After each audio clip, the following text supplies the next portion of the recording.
Consumer अड्डा में आपका स्वागत है। आपके साथ मैं हूं विपिन भट्ट और आज हम बात कर रहे हैं कि कैसे आपकी ऑनलाइन अकाउंट में सेंधमारी हो जाती है और आपको होती है बहुत दिक्कत, क्योंकि कोरोना काल में जिस एक चीज में बहुत ज्यादा बढ़ोतरी हुई है वो है साइबर फ्रॉड। लॉकडाउन के वक्त वर्क फ्रॉम होम शुरू हुआ तो अपने लैपटॉप और घर के इंटरनेट का इस्तेमाल बहुत ज्यादा बढ़ा और यहीं पर साइबर अपराधियों को मिला एक बड़ा मौका, जब घर के इंटरनेट पर लोगों का साइबर सुरक्षा घेरा कमजोर हो गया और उसके बाद जो साइबर अपराध में तेजी आई है आज तक कम नहीं हो पाई। अलग अलग डेटा उपलब्ध है इन सबके लिए, अलग अलग रिपोर्ट्स उपलब्ध हैं कि भारत में कितने तेजी से बढ़ा है लॉकडाउन के लिए, लेकिन डेटा से आगे निकलकर बात करनी है। आज रोज हमें अलग अलग तरीके के साइबर फ्रॉड के बारे में सुनने को मिलता है, लेकिन इनसे कैसे बचें इस बारे में कुछ 5-10 चीजें हैं जो हमेशा सुनते हैं। शिकायत दर्ज कराने का भी कोई पुख्ता मैकेनिज्म फिलहाल नजर नहीं आता और सुनवाई की रफ्तार भी धीमी रहती है।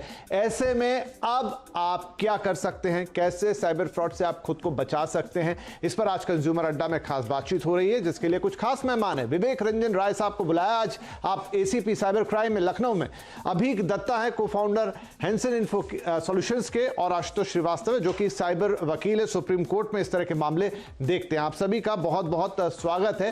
तो क्योंकि बात थोड़ी टेक्निकल है, आप तीनों ही उसी फील्ड से हैं, लेकिन मैं अभी आपसे शुरुआत करता हूं।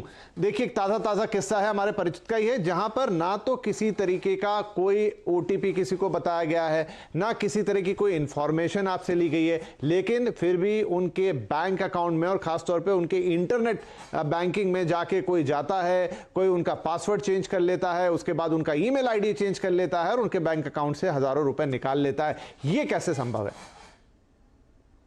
देखिए, आपने एक अच्छी एग्जांपल दी, मैं आपको बिल्कुल ट्विटर के एग्जांपल दूंगा।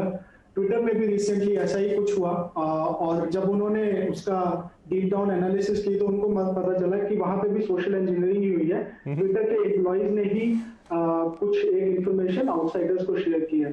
तो यहाँ पे ये पॉसिबिलिटी रह सकती है कि शायद बैंकिंग सिस्टम में ही उनके किसी एम्प्लॉय ने इस तरह की इंफॉर्मेशन शेयर की हो। मैं बिल्कुल उस पर कमेंट नहीं करना चाहूंगा कि हाँ यही रीजन हो सकता है, कुछ और भी रीजन होता है, बट ये एक पॉसिबिलिटी है। आपको हमेशा याद रखना पड़ेगा कि ह्यूमन चेन नहीं, बैंग ऑन अभी का आप सही कह रहे हैं, क्योंकि जब मैंने भी इस चीज के बारे में सोचा और बहुत तरह से सोचा, कई तरह के शोज हम आपके साथ कर चुके हैं, कई बार बातें पूछते हैं कि आखिर कोई चेन नहीं मिल रहा, लेकिन ये क्यों नहीं हो सकता है कि बैंक के एंड पे ऐसी चीज हो गई हो। और ये हमें बताएंगे रंजन साहब कि क्या ऐसा होता है। आप इस तरह की, विवेक साहब आप इस तरह की शिकायतों को रोज हैंडल करते होंगे, क्या कहीं इन्वेस्टिगेशन में ये भी निकल कर आता है कि जो सोर्स है, कोई वेबसाइट है, कोई बैंक है, वहीं पर किसी एम्प्लॉय ने इस तरह की चीज को लीक किया और उसके कारण इस तरह का फ्रॉड अंजाम हुआ? जी विपिन जी, मैं कहना चाहूँगा कि ऐसा बहुत रेयर होता है कि आप बिना कोई भी कॉन्फिडेंशियल डेटा बिना शेयर किए या किसी ऐसे सोशल प्लेटफॉर्म पे आप अननोनली शेयर कर देते हैं, जिसके कारण डेटा थेफ्ट होता है और फिर आपके उसका फ़ायदा उठाकर बैंक से आपके अकाउंट खाली कर दिए जाते हैं। नॉर्मली जब तक डेटा शेयरिंग नहीं होती, होता बहुत कम है, रेयर ऑफ द रेयरेस्ट। हाँ, कुछ केसेस ऐसे हम लोग के पास रेगुलर आते हैं जिसमें कि कस्टमर को पता ही नहीं होता कि उसका अकाउंट, उसका एटीएम उसके पास है, उसका सारा, उसने कुछ भी शेयर नहीं किया है किसी से और अकाउंट खाली हो जाता है उसका। ऐसे कई केसेस आते हैं। तो इसमें बैंक की जिम्मेदारी फिक्स होती है और बैंक ही लायबल होता है, as bank is the custodian of the money. जो हमने जमा किया हुआ है उसका कस्टोडियन है, इसलिए बैंक को ही सारी लायबिलिटी उनके पास फिक्स की जाती है, लेकिन ये बहुत कम होता है, रेयर है। चलिए आशुतोष, आपकी भी कमेंट ले लेता हूं, क्योंकि विवेक साहब केसेस संभालते हैं, अगर वो आगे बढ़ते हैं तो आप तक पहुंचते हैं। आपके अनुभव में कोई ऐसी चीज? देखिए, मैं आपको ये भी बताऊं कि यहाँ पे तो शेयर करने की बात हो रही है, बैंक की बात हो रही है। मैं बिल्कुल मानता हूं कि बैंक से लीक होता है और बहुत सारे केसेस ऐसे हैं जहां पे बैंक के जो कंसर्न्ड ऑफिसर्स हैं उनको भी पार्टी बनाया गया है, उसको भी कोर्ट ने समन किया है और उनके ऊपर भी प्रोसिक्यूशन चला है।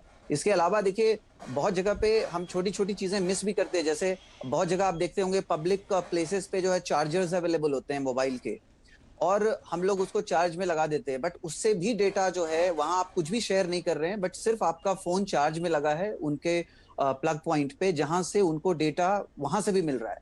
बहुत बार कभी कभी ऐसा होता है कि फोन किसी का अचानक बंद हो जाता है और वो जो है जाके बोलता है तो उसको बोलता है नहीं ये तो नया सिम कार्ड कुछ इश्यू हुआ था। तो बहुत सारे ऐसे भी केसेस आए हैं जहां पे अगर आपका आई कार्ड किसी के पास अवेलेबल है, जो कि इजीली अवेलेबल हो सकता है बैंक से कहीं से भी, आधार कार्ड ये इसका जेरोक्स मिलना कोई बड़ी बात नहीं है, और वो जाकर के आपका जो है बोलता है कि मेरा फोन जो है मुझे मेरा सिम मिसप्लेस हो गया है तो आप मुझे नया सिम दे दीजिए, और वो नया सिम लेकर के अपने नए मोबाइल में लगाता है, और नए मोबाइल में ऑब्वियसली बैंक को जब वो अप्रोच करता है तो ओटीपी या जो भी चीजें हैं वो नए फोन पे आती है। आप सोच रहे हैं आपका फोन बंद है किसी वजह से, और वहां आपका फोन कोई और यूज करके उसमें जो है ये ऐसे केसेस भी आए हैं जहां पासवर्ड यूज करके आपका ट्रांजैक्शन हो गया। जी जी। तो ये इसमें जब देखिए जब लॉ बना था इंडिया में, पहले इंडियन पिनल कोड जो 1860 का है, ये पहले उसी लॉ के हिसाब से पूरा चल रहा था ये मामला।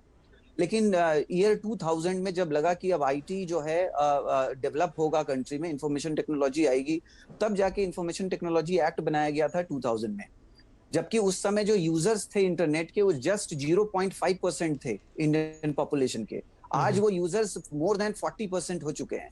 लेकिन हमारा जो लॉ है वो 2000 का ही है, हालांकि उसमें कुछ अमेंडमेंट्स हुए हैं 2008 में। नहीं, आप सही कह रहे हैं कि चाहे लॉ हो चाहे लॉ का इन्फोर्समेंट हो, उन दोनों ही जगह पे दिक्कत है। ये सवाल लेकर हम विवेक जी के पास भी अभी जाएंगे, लेकिन अभी उससे पहले बताइए कि अभी जो कि ये खास एक सिचुएशन है, अलग अलग रिपोर्ट्स हैं जो बताती है कि इंडिया में लॉकडाउन के बाद कितना साइबर क्राइम इंप्रूव हुआ है। इन सब के पीछे का रीजन क्या है? जो हमने शो के शुरू में बोला कि आप घर में काम कर रहे हैं, मैं एक मिनट आता हूं सर आपके पास। जी, मैं अभी ये सवाल ले रहा हूं अभी से।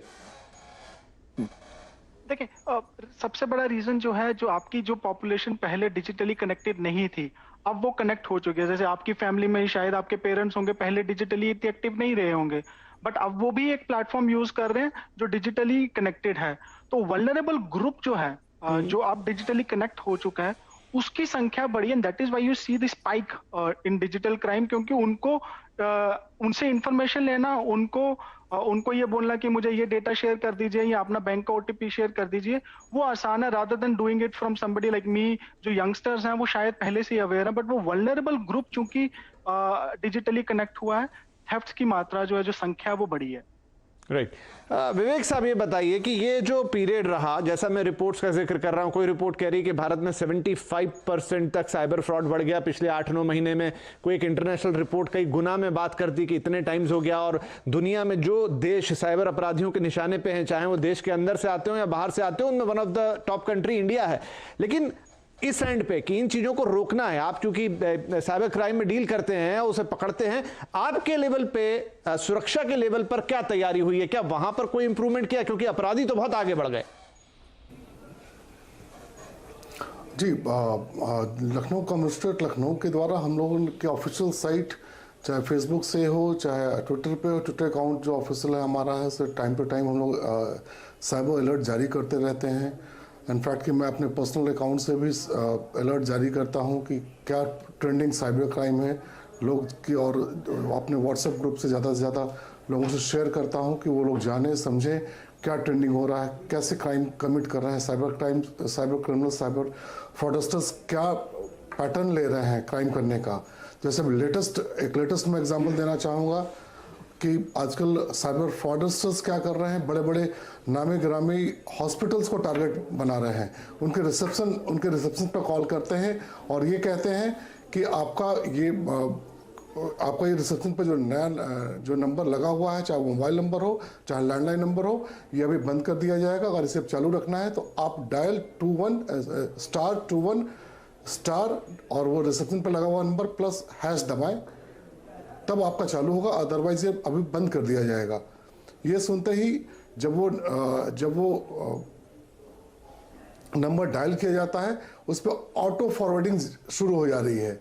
ऑटो कॉल फॉरवर्डिंग शुरू होते ही पेशेंट्स जब अपने हॉस्पिटल कॉल करता है तो डायरेक्ट वो फ्रॉडस्टर से कनेक्ट हो जाता है, और पेशेंट जो हॉस्पिटल में पैसा जमा करना चाहता है वो डायरेक्ट। तो समझा विवेक जी, समझ गया आपकी बात। तो इसको रोकने के लिए आपने क्या किया? जी, तो ऑनलाइन तो हम लोग अलर्ट जारी करते हैं। अभी हमारे द्वारा अलर्ट 4 दिन पहले अलर्ट जारी किया गया लखनऊ कमिश्नरेट के द्वारा कि ऐसा साइबर जितने नामी ग्रामी हॉस्पिटल्स हैं सबको फ़ोन करके बताया गया कि ऐसा हो रहा है। अगर कोई ऐसे टाइप की कॉल्स आती है तो आप कतई इसको वो कोड यूज़ ना करें, ठीक है, चलिए आप अलर्ट कर रहे हैं, ये भी अपने आप एक अच्छी चीज है, लेकिन अगर कोई घटना घटे तो उस पर एक्शन कितना तेज होगा? जी आता हूं विवेक जी आपके पास, अभी के पास एक बार। बहुत बढ़िया, बहुत अच्छे, हाँ, बहुत ही बढ़िया project ministry of home affairs ने चलाया है। NCCRP पोर्टल एक अभी last year, in fact it was launched in August 2018, national cyber crime reporting portal. अगर आपके साथ कोई भी क्राइम कमिट होता है तो आपको किसी थाने जाने की जरूरत नहीं है, आप उस national cyber crime reporting portal पे जाइए ऑनलाइन, और आपके साथ जो भी घटना घटी है आप उस पर रिपोर्ट कर दीजिए। आप डिस्ट्रिक्ट चूज कीजिए, आप अपना थाना चूज कीजिए, automatic within no time आपके साइबर क्राइम की जो कंप्लेंट है वो ऑटोमेटिक उस थाने को पहुंच जाएगी। ठीक है आशुतोष, तो जो विवेक जी सर ठीक है, बढ़िया है आशुतोष, जो विवेक साहब बता रहे हैं क्या उतनी तेजी, क्योंकि ये थोड़ा उत्तर प्रदेश का मामला है या लखनऊ का मामला, लेकिन मैं तो पूरी देश की बात करूंगा, क्या उतनी तेजी, क्या उतनी प्रॉम्प्टनेस हमारे सिस्टम में है अभी, और सिस्टम इक्विप्ड है वैसा? नहीं, मुझे नहीं लगता। मुझे लगता है कि बहुत इंप्रूवमेंट की जरूरत है। ये तो जो है साइबर क्राइम की बात कर रहे हैं यहाँ पे, तो एक ऑर्डिनरी क्राइम, चीटिंग, फ्रॉड के लिए अगर कोई चला जाए पुलिस स्टेशन तो FIR रजिस्टर कराना उसके लिए एक बहुत बड़ा टास्क है। और आपको पता होगा कि FIR रजिस्ट्रेशन को लेकर के कितने जजमेंट सुप्रीम कोर्ट के आ चुके हैं। एक ललिता कुमारी का भी जजमेंट आया वर्सेस स्टेट ऑफ यूपी, जिसमें कि कोर्ट ने बोला, सुप्रीम कोर्ट ने, कि अगर कोई भी कॉग्निजेबल ऑफेंस का कोई इन्फॉर्मेशन लेके आता है पुलिस स्टेशन में तो इमीडिएटली जो है FIR रजिस्टर होना है। तो कहाँ होता है अभी? तो इतने सारे केसेस तो कोर्ट में इसीलिए चल रहे हैं कि FIR रजिस्टर नहीं हो रहा, तो लोग इसलिए परेशान है कि FIR, जब पहले FIR रजिस्टर नहीं होगा तो किधर से इन्वेस्टिगेशन होगा? देखिए ऑनलाइन में भी FIR का भी है सिस्टम प्रोविजन, मैं नहीं करता कि टोटली फेल्योर है, बट यस उसमें बहुत इंप्रूवमेंट की जरूरत है। अभी देखिए पहले जो है, अभी आज की डेट में 627 मिलियन से ज्यादा यूजर्स हैं इंटरनेट के आज की डेट में, और ये रिपोर्ट कहती है कि वो भी जो रिपोर्ट्स आ रहे हैं वो अंडररेटेड है। जो क्राइम्स, आपने बिल्कुल सही बताया, RBI ने भी बोला कि 175% का ग्रोथ हुआ है पिछले साल में, चूंकि पैंडेमिक था और लोग अपने घरों से इंटरनेट यूज कर रहे थे, तो क्राइम्स में 175% का इंक्रीज है। बट अगर आप देखेंगे तो कन्विक्शन या उसका रिपोर्ट्स जो सबमिट होता है, जो चार्जशीट फाइल होती है, जो इन्वेस्टिगेशन कंप्लीट होता है, वो बहुत ही मुश्किल है, वो नहीं हो पा रहा। इसके कुछ और भी जेन्युइन कारण भी हैं, जैसे बहुत सारा जो ट्रांजैक्शन हो रहा है वो आउटसाइड कंट्री भी हो रहा है, क्योंकि इंटरनेट पे बैठा हुआ आदमी ये पता करना कि वो यहाँ सामने मेरे बगल में बैठ के कर रहा है या किसी दूसरे कंट्री में जाकर के वो कर रहा है, ये थोड़ा सा डिफिकल्ट होता है। अभी आउटसाइड कंट्री में हो रहा है तो उसको इन्वेस्टिगेट करना या उसमें सारी डिटेल्स को लेके आना, ये भी मुश्किलें आ रही हैं जो रिपोर्ट्स में जो है हमें देखने को मिलता है। तो इसमें मुझे लगता है कि अभी काफी इंप्रूवमेंट की जरूरत है, और आगे जो रिपोर्ट कह रही है कि 2021 तक जो है ये क्राइम जो है, साइबर क्राइम बहुत ज्यादा बढ़ने वाला है। रिपोर्ट अभी मुझे बताए जी, क्योंकि ये तो एक बहुत स्पेशल सिचुएशन आ गई, और ये सिचुएशन ऐसी है जिसने हर चीज को पुश कर दिया है। जो चीज आज से 5 साल बाद होनी थी वो कोरोना ने ले जाके आपके डोर स्टेप पे खड़ी कर दी, और उसमें ये नेगेटिव पॉइंट भी है कि साइबर फ्रॉड बहुत बढ़ गया है। तो अभी मुझे बताइए कि ऑलरेडी हम लोग साइबर स्पेस में तो बहुत उतर गए, इंटरनेट सस्ता हो गया, मोबाइल फोन सस्ते हो गए, 10,000 5,000 के हैंडसेट हो गए, लेकिन हमारी जो जनता है जो इस्तेमाल करती है वो साइबर रेडी नहीं है। अब आप कह लीजिए अवेयरनेस की कमी ले लीजिए, लॉस की कमी ले लीजिए, मल्टीपल रीजन दिखा सकते हैं, लेकिन जितना बड़ा अब इंटरनेट का जाल हमारे देश में है, क्या हम रेडी हैं उसके लिए? बड़ा ब्रॉड क्वेश्चन है, लेकिन मैं आपसे आंसर चाहूंगा। नहीं है, देखिए एक कहावत है कि technology alone cannot safeguard you, me, my family, my organization from a cyber fraud. Our behavior will. तो वो बिहेवियरल चेंजेस, और उसमें आपको कोई बड़ी मोटी वाटी किताबें पढ़ने की जरूरत नहीं है। कुछ एक गाइडलाइंस है, OTP नहीं शेयर करना, कॉमन सेंस का इस्तेमाल करना, स्ट्रॉन्ग पासवर्ड रखना, किसी के साथ भी बहकावे में नहीं आ जाना, ज्यादा क्यूरियस नहीं होना। जैसे कि अभी आप साइबर क्राइम में कोविड में देख रहे हैं कि बहुत सारी ऐसी ईमेल्स आती हैं, COVID vaccine is found, click on this link to know more, और हम वहां जाके क्यूरियोसिटी के हिसाब से जाके क्लिक करते हैं और फिर फंस जाते हैं। तो थोड़ी सी एजुकेशन की जरूरत है। हाँ, ऐसा नहीं है कि अब हम कहें कि सारा कंज्यूमर पे ही छोड़ दें, गवर्नमेंट का भी रोल है, हम जैसे लोगों का भी रोल है, टीवी चैनल्स का भी रोल है। अगर हम सब कलेक्टिवली ये सब काम करेंगे तो आई एम प्रिटी श्योर कि जो एक आम जनमानस है वो अवेयर हो जाएगा, और फिर हम साइबर क्राइम को बचा सकते हैं। ठीक है। कोरोना वायरस को भी तो ऐसे ही बचाया हमने, हैंड सैनिटाइज किए, मास्क पहने। सही बात कह रहे हैं आप, यहाँ पे भी मास्क लगाने की जरूरत है, और सोशल डिस्टेंसिंग या एक साइबर डिस्टेंसिंग की जरूरत है। चलिए एक छोटा ब्रेक ले लेते हैं, लेकिन जब ब्रेक से लौट कर आएंगे तो थोड़ी चीजों पे और बात करेंगे कि इन सबके बीच भी आखिर आप कर क्या सकते हो। ओटीपी शेयर नहीं करना, ईमेल में फिशिंग में नहीं फंसना, कहीं स्टोर करके नहीं रखना, पासवर्ड बदलना, ये आप सब जानते हैं। लेकिन इससे आगे क्या? अगर सब कुछ होते हुए भी कुछ हो जा रहा है तो फिर जाएंगे कहाँ? और विवेक साहब से भी पूछेंगे कि उनकी टीम कितनी इक्विप्ड हुई है कि अब इन चीजों को बहुत तेजी से सुलझा सके। क्या स्पेशल कोई ट्रेनिंग वो ले रहे हैं? छोटा सा ब्रेक लेंगे, ब्रेक के बाद बातचीत जारी रहेगी।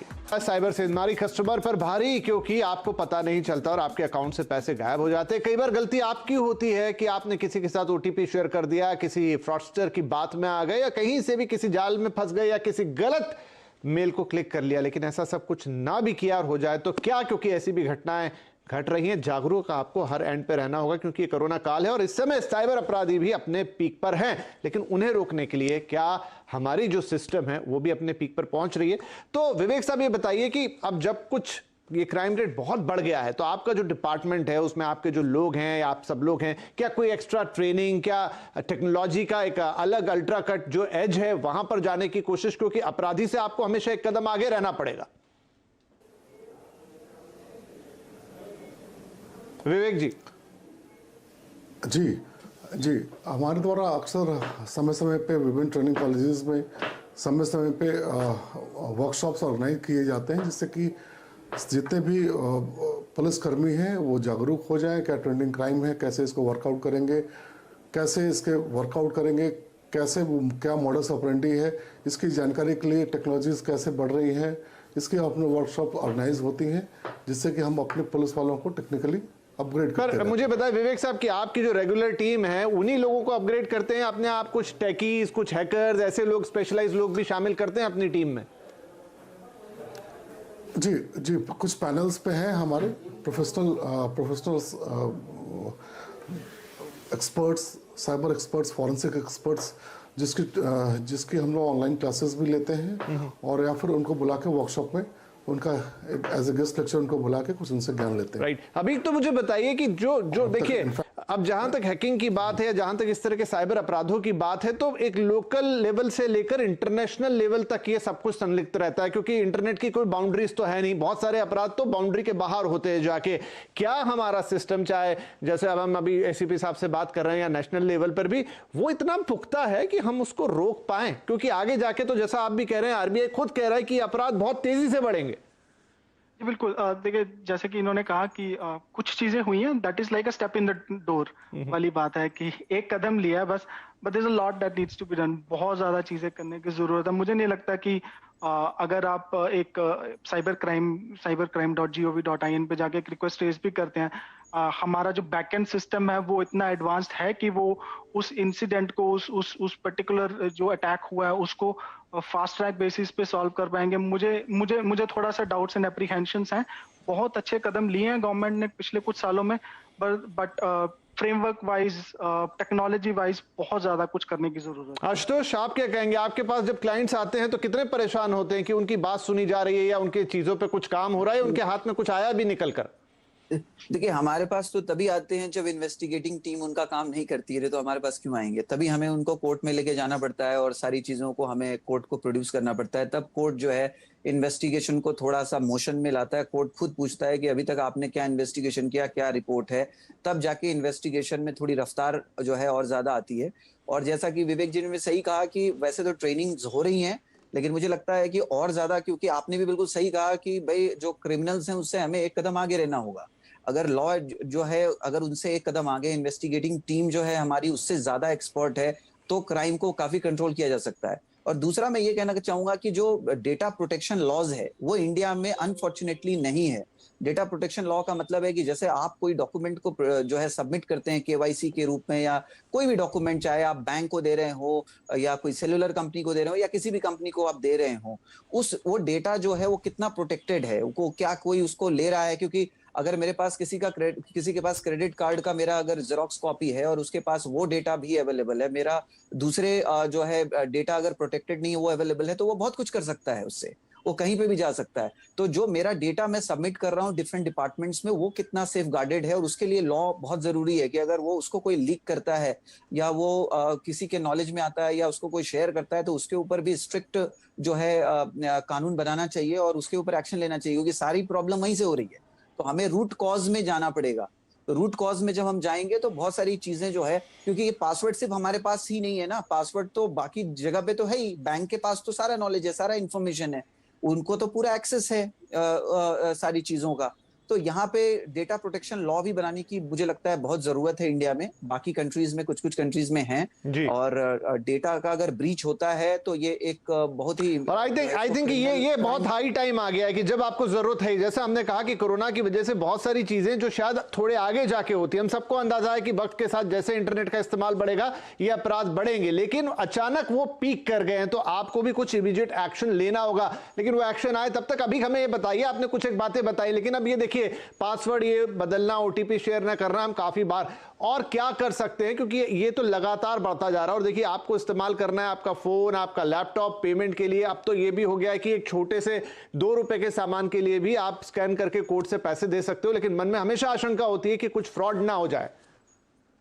देखिए काफी और सारी और चीजें हैं जो, देखिए दो एस्पेक्ट हैं उसके। एक एस्पेक्ट ये है कि सोशली हमें अवेयर रहना है, जिसमें आप पासवर्ड वगैरह आगे एप्स डाउनलोड करनी है तो जेन्युइन एप्स डाउनलोड करनी है। कुछ चीजें हैं जो ऑर्गेनाइजेशनल लेवल पे हैं, गवर्नमेंट के लेवल पे, जैसे कि उन्होंने कहा कि डेटा प्रोटेक्शन लॉ, यूरोप में GDPR है, वो आपको एक गवर्नमेंट को एक अथॉरिटी देती है कि आप किसी का डेटा भी इस तरह से चोरी नहीं किया जा सके। बहुत स्ट्रिक्ट लॉज हैं, वो गवर्नमेंट के लेवल पे लाने की जरूरत है। बट मुझे जो मेरा पर्सनल एक्सपीरियंस है वो ये कहता है कि अगर हम सोशली अवेयर है, 90% ऑफ द साइबर क्राइम्स बहुत आसानी से कंट्रोल किए जा सकते हैं। नहीं, वो बात आपकी सही है, लेकिन जैसे आज वाला ही मुद्दा है कि कुछ किया ही नहीं, लेकिन फिर भी अब वो बैंक के एंड पे हुआ, क्या हुआ आगे देखना होगा। विवेक साहब, आखिरी सवाल आपसे वो ये कि क्या आपको खुद को भी लगता है कि आपको जब ये साइबर अपराध रोकने की जिम्मेदारी दी गई है तो आपके हाथ में और ताकत होनी चाहिए, और कुछ ट्रेनिंग होनी चाहिए, और लेवल के कानून होने चाहिए, जिससे सच में आप इन साइबर शिकारियों पे शिकंजा कस सकें? क्या आपको महसूस होता है कभी? जी, सही फरमाया आपने। और ये मैं हमेशा महसूस करता हूँ कि ज़्यादा से ज़्यादा जानकारी ज़्यादा से ज़्यादा हमारे पास होनी चाहिए, जिससे कि साइबर क्राइम्स को रोका जा सके। इस संबंध में मेरे 2 सजेशंस हैं। अगर इसको इम्प्लीमेंट कर लिया जाए तो काफ़ी हद तक हम लोग 95% साइबर क्राइम को कंट्रोल कर लेंगे। जैसे छोटा सा एग्जांपल मैं बताता हूँ। जैसे कोरोना काल में कॉलर ट्यून पे जिंगल्स कोरोना के जिंगल्स बना दिए गए कि आप हाथ धो लें, सैनिटाइजर का यूज़ करें, भीड़ से दूर रहें, बाजार कम निकलें, मास्क पहने। अगर इसी टाइप के छोटे छोटे जिंगल्स हम कॉलर ट्यून बना साइबर क्राइम के जिंगल्स। जी सर, क्योंकि समय समाप्त हो रहा है। दूसरे बहुत अच्छा सुझाव आपका, दूसरा सुझाव भी बता दीजिए। जी, तो साइबर अवेयरनेस सब लोगों तक पहुंच जाएगी, गांव देहात में पहुंच जाएगी। जब हम डायल करेंगे तो हम अवेयरनेस। नहीं, बहुत अच्छा सुझाव। तो जिस तरह लोग कोरोना में हम लोग जी, दूसरा ये है कि जब भी इनका साइबर क्राइम का, साइबर फ्रॉडस्टर्स का पर्पस फाइनेंशियल क्राइम है। OTP आपसे OTP शेयर करा के पैसे अपने अकाउंट में ट्रांसफर करा लेते हैं। अगर और आदमी को ये पता चलता है कि वो बैंक मैनेजर नहीं, कोई फ्रॉडस्टर है, अगर ये जैसे ही इसके अकाउंट से पैसे डेबिट होते हैं तब उसको लगता है कि ये बैंक मैनेजर नहीं फ्रॉडस्टर है। अगर इस संबंध में अगर कुछ ऐसी टेक्नोलॉजी इम्प्लीमेंट कर दी जाए जिससे कि पता चल जाए कि कहां से आ रहा है। क्योंकि मेरा समय पूरी तरह समाप्त हो रहा है सर, आपको रोक रहा हूं। सुझाव आपका बहुत अच्छा है, और ये कॉलर ट्यून वाला तो बहुत ही अच्छा है। वो बार बार बजेगी तो शायद हर किसी तक पहुंचेगी। समय बिल्कुल समाप्त, और आप सभी का धन्यवाद। और आखिरी में दर्शकों से यही कि जब तक देखिए कुछ पुख्ता नहीं होता, आपको ही अपना एंड मजबूत रखना पड़ेगा। तो मैं उम्मीद करता हूं कि इन चीजों से आप खुद का भी ध्यान रखेंगे। बाकी समय समय पे हम तो अवेयर करेंगे। नमस्कार।